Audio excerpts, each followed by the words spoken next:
اوبي ميكيل موزيس موزيس موزيس موزيس وين رايحين موزيس اوبا بابا بابا جول اوبا بابا بابا بابا جول. وين رايحين جايكم موزيس انتم راجعين، وين رايحين جايكم موزيس وانتم راجعين. هدف اول لمنتخب نيجيريا عند الدقيقة 25 من فيكتور موزيس.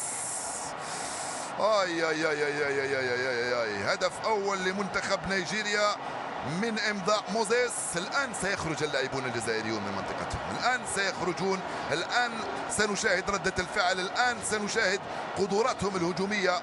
بطاقة صفراء ينالها فيكتور موزيس على نزع القميص اكيد.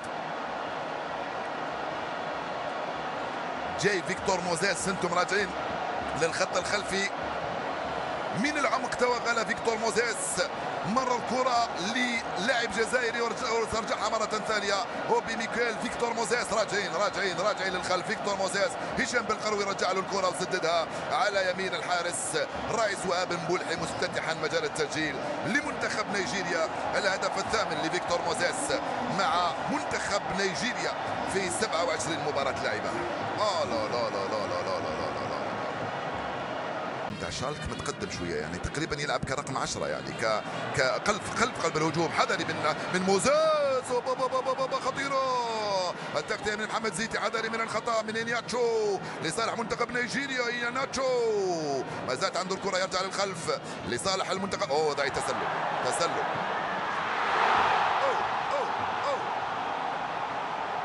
سبحان الله. اوبي ميكيل يضيف الهدف الثاني لمنتخب نيجيريا. الحكم المساعد لم يرفع الرايه في الاربع دقائق الاخيره من عمر المباراه. الكل ينتظر ويعتقد بانه في وضعيه تسلل.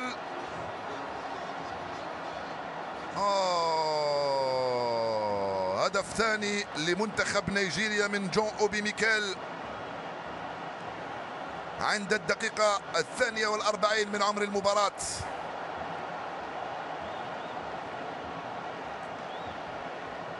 هدف ثاني غير متوقع تماما وغير منتظر. هاي اللعبة من إنياتشو ارجع للخلف. كسرت وضعية التسلل يا عيسى، كسرت وضعية التسلل يا عيسى مندي. لا لا لا لا لا لا لا لا لا لا. هدف ثاني قاتل لصالح منتخب نيجيريا عند الدقائق الأخيرة من عمر الشوط الأول من هذه المباراة. مراوغة ممتازة راح رياض يا إسلام من هناك يطلبها فوزي غلام، يواصل رياض مع فوزي غلام، يفضل يحتفظ بها، يلعبها في الوسط مع نبيل بن طالب. نبيل جول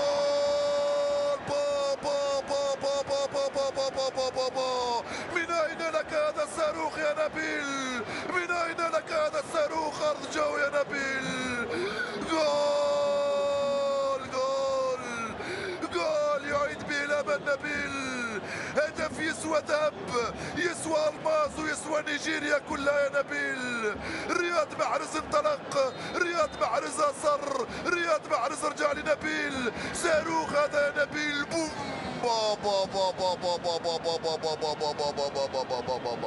لقد زال السحر الآن من شباك مرمى نيجيريا بهذا الصاروخ. لقد زال السحر الآن وبإمكاننا العودة في النتيجة. يا سلام. على الجهة اليمنى أحمد موسى، كرة خطيرة. وين راجع يا هشام؟ أحمد موسى. جول ثالث للمنتخب النيجيري في الوقت بدل الضائع من عمر المباراة. جول ثالث للمنتخب النيجيري في الوقت بدل الضائع من عمر المباراة. لا أحد يريد أن يكون في مكان هؤلاء اللاعبين الذين لن يتردد بعض فلاسفة الكرة في أن يمسحوا بهم الأرض، ولن يترددوا في إعادة اسطوانة اللاعب المحلي واللاعب المغترب واسطوانة المدرب المحلي والمدرب الأجنبي التي سئمنا منها وتعبنا منها.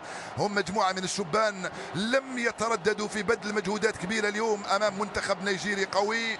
خسروا ب3-1 أي نعم، ولكنهم بذلوا مجهودات كبيرة في الشوط الثاني من عمر المباراة. يجب أن نتقبل أحكام كرة القدم التي فيها فائز وفيها خاسر، ونتقبل بأننا لا نفوز دوما، ونتقبل بأن لدينا الكثير من الاختلالات يجب أن نصححها مع مرور الزمن. المنتخب هذا مستقبل مازال أمامه مباريات 4، ومازال أمامه نهائيات كأس أمم إفريقيا في الجابون.